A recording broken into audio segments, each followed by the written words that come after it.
இந்த உலகம் வர வர ரொம்ப மோசமாக போயிட்டே இருக்கு. எதை எதெல்லாம் ப்ரொமோட் பண்ணுறாங்க, கெட்டது தான் வளர்ந்துட்டே போகுது, இப்படிலாம் நினைக்கிறீங்களா? அது கண்டிப்பாக உண்மை இல்லை. ஏன் சொல்கிறேன்னு கேளுங்க. இன்னைக்கு நீங்கள் எதை ப்ரொமோட் பண்ணுறீங்களோ அதான் வளரும்.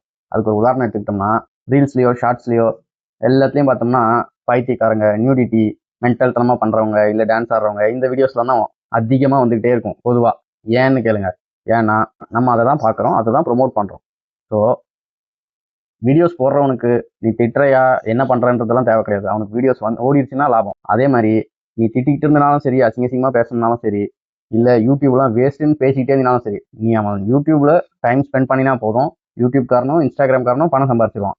இங்கே நம்ம எதை ப்ரொமோட் பண்ணுறோம் அதுதான் ரெஃப்ளெக்ட் ஆகுது. உங்கள் ஃபீல்டில் வர்றதும் நீங்கள் என்ன இன்ட்ரெஸ்டடாக பார்க்குறீங்களோ அதை பொறுத்து தான் அல்காரிதம் உங்களுக்கு கொடுக்குது. எதையெல்லாம் நீங்கள் நார்மலைஸ் பண்ணி ப்ரொமோட் பண்ணுறீங்களோ அதே தான் சொசைட்டி ரெஃப்ளெக்ட் பண்ணுது. இன்னைக்கு இருக்கிற சொசைட்டி நம்மளோட எண்ணத்தோட ரெஃப்ளெக்ஷன் தான் அது. எதுவுமே திடீர்னு எதுவும் கெட்டதாலாம் மாறிடலைங்க. நம்ம மனநிலை எப்படி இருக்கோ அதுதான் ரெஃப்ளெக்ட் பண்ணுது.